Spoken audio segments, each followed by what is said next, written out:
She lied about being a widow to keep her apartment, then the CEO landlord found out. The eviction notice was already printed. It sat on the polished desk of a powerful CEO who owned hundreds of apartment buildings across the city.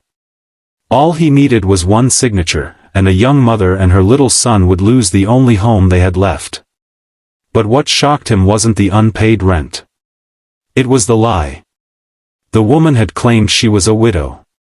According to the documents his investigators had uncovered, that wasn't true. And as he stared at her file late that night, he believed he had finally caught another tenant manipulating the system. What he didn't know was that the truth behind her lie would change his life forever. Red heart, before we begin, if you believe kindness can change lives and that everyone deserves a second chance, please like, comment, share, and subscribe to the channel. Your support helps us bring more emotional stories like this to people around the world. Emma Carter stood quietly by the kitchen window of her small apartment, watching rain slide down the glass. The apartment wasn't beautiful. The wallpaper was old. The floors creaked. The cabinets had scratches from years of use. But to Emma, it was the safest place she had ever known.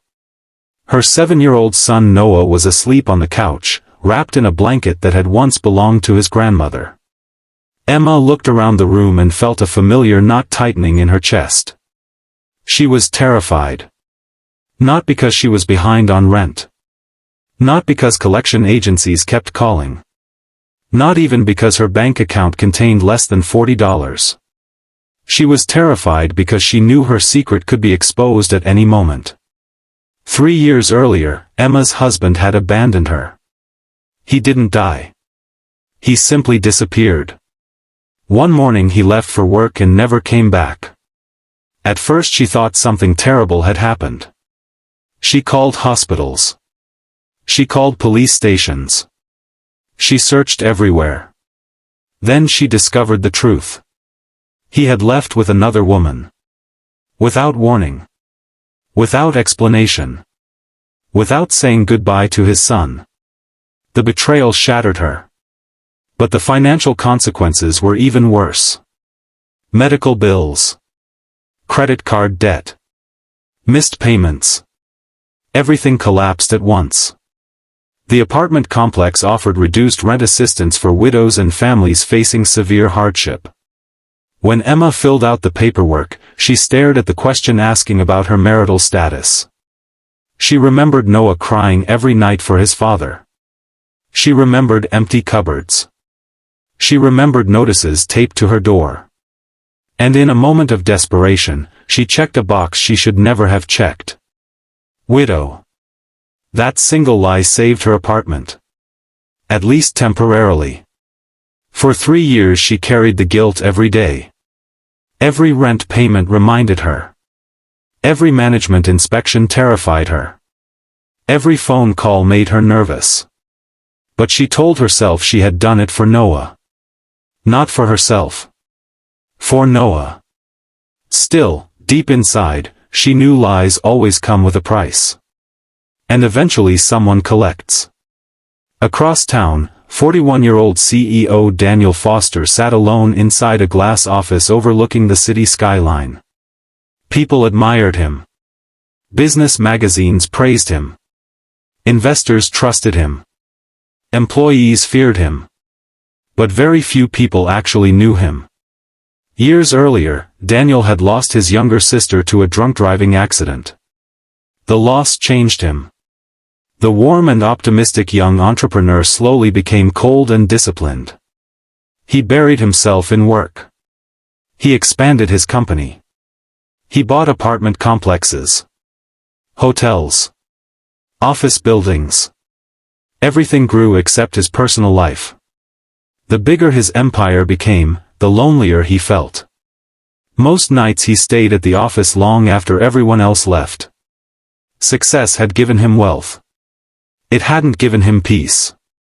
That evening one of his property managers delivered a report concerning housing assistance fraud. Daniel normally ignored individual tenant cases. But something about Emma's file caught his attention. Maybe it was Noah's school photo attached to the paperwork. Maybe it was the history of late payments mixed with perfect maintenance records. Or maybe it was simple curiosity. Whatever the reason, he kept reading.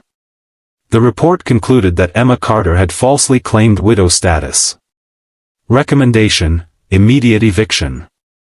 Case closed. Simple. At least it should have been. Yet Daniel couldn't stop staring at the photograph of a tired woman holding the hand of a smiling child. The next morning he decided to visit the property himself. Nobody understood why. Not even Daniel. The apartment complex manager eagerly prepared for the inspection. He expected another quick corporate visit. Instead, Daniel requested access to Emma's unit. When the knock came, Emma opened the door and froze. Standing outside was a sharply dressed man surrounded by managers. Fear instantly filled her eyes. The fear wasn't dramatic. It wasn't loud. It was the exhausted fear of someone who had already survived too many battles. Daniel noticed it immediately. The apartment was spotless despite its age. Children's drawings covered the refrigerator. Schoolbooks sat neatly stacked on a table. Nothing looked dishonest. Nothing looked manipulative. It looked like survival. As Noah peeked from behind his mother, Daniel felt something unexpected. He remembered his sister. She had once hidden behind their mother exactly the same way. For a moment the professional distance he always maintained began to crack. Still, facts were facts. The investigation was clear. The lie existed. And yet when he left the apartment, he couldn't bring himself to sign the eviction papers. Days passed. Then weeks. Daniel found himself returning to the property repeatedly. Sometimes he told himself he was inspecting renovations. Sometimes he claimed he was reviewing budgets. But deep down he knew the truth. He was checking on Emma. During one visit he saw her carrying groceries while helping Noah with homework. Another day he noticed her walking to work in heavy rain because she couldn't afford transportation. Then one evening he witnessed something that changed everything. A homeless elderly man sat outside the building. Emma approached him carrying a container of homemade soup. She handed it over without hesitation. Without cameras. Without recognition. Without expecting anything in return. Daniel watched from a distance. People capable of deception weren't supposed to look like that. His certainty began to crumble. Eventually he ordered a deeper investigation. This time he wanted the full story. What investigators discovered shocked him. Emma worked 2 jobs. She volunteered at a local shelter. She had no criminal history. No hidden assets. No luxury purchases. No evidence of intentional fraud beyond the widow claim. More importantly, they discovered her husband truly had abandoned the family years earlier. No child support. No contact. Nothing. Legally she wasn't a widow. Emotionally she had been living as one for years. For the first time Daniel stopped seeing a case file. He saw a human being. Meanwhile Emma sensed trouble approaching. Management had become unusually interested in her apartment. Strangers reviewed records. Meetings occurred behind closed doors. Every day she expected an eviction notice. Sleep became impossible. Anxiety followed her everywhere. She imagined Noah asking where they would live. She imagined packing their belongings into boxes. She imagined failing him. Again. The stress became overwhelming. Then disaster struck. The restaurant where Emma worked reduced staff. Her hours were cut almost in half. The little financial stability she had managed to build vanished overnight. Bills piled higher. Food became scarce. The future looked darker than ever. One evening she sat alone after Noah fell asleep. Tears rolled down her cheeks. Not because she was weak. Because she was exhausted. There is a difference. Some people cry because life hurts.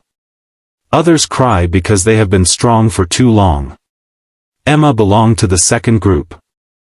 At almost the same time, Daniel faced his own crisis.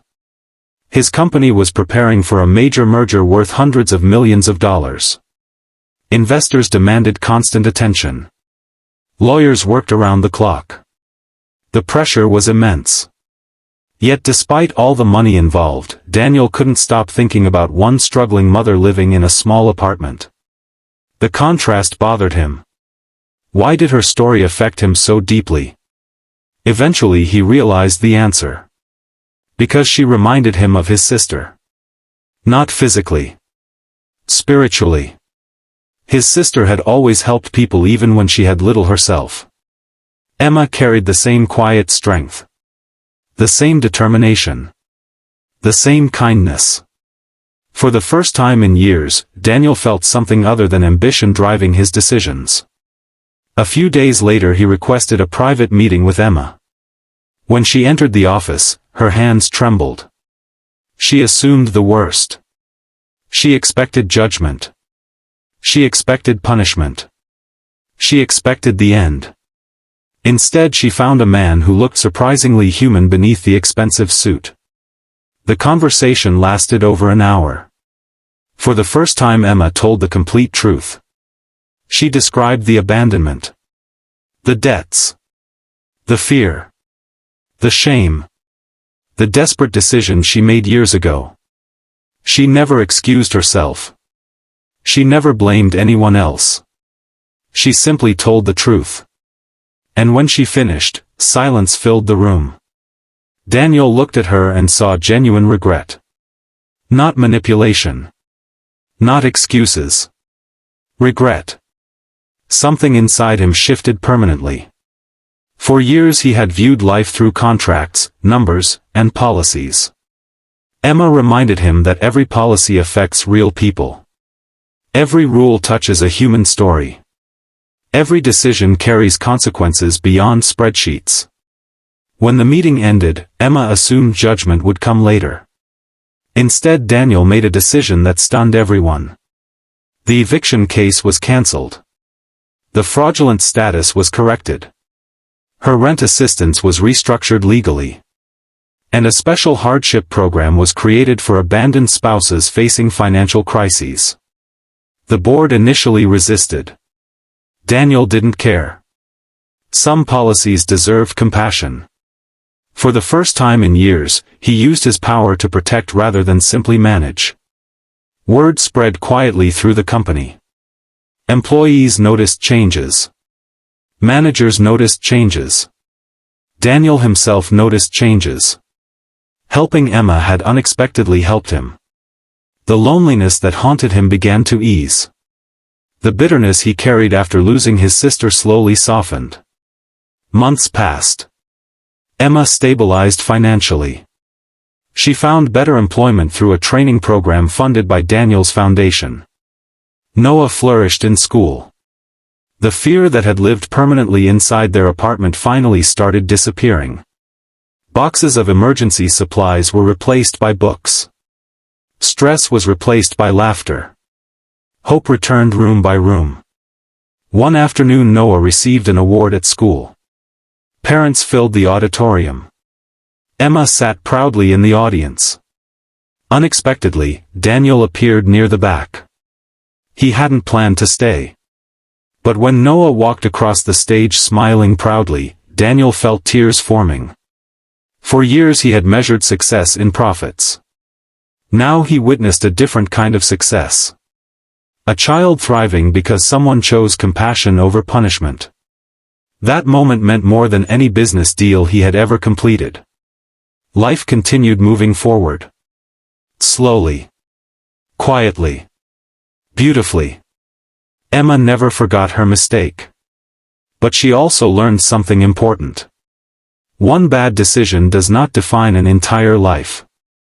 People are more than their worst moments. And sometimes grace arrives when it is least expected. Daniel learned a lesson too. Leadership isn't about power. It's about responsibility. True strength isn't found in enforcing every rule. It's found in knowing when mercy serves justice better than punishment.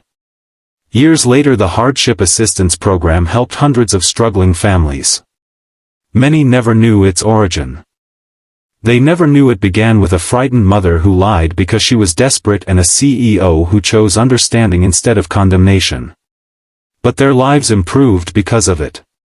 And perhaps that is the most beautiful part of kindness. Its impact continues long after the original story ends. Before we finish, tell us in the comments, which country are you watching from? We'd love to see how many different countries are connected through this emotional story today. And one more special question: if you were in Daniel's position, would you have forgiven Emma after learning the truth? Leave your answer in the comments below. As the sun set outside her apartment years later, Emma stood by the same window where she once cried in fear. The room looked different now. The future looked different too. Noah was growing into a kind young man. The home was still modest. Still imperfect.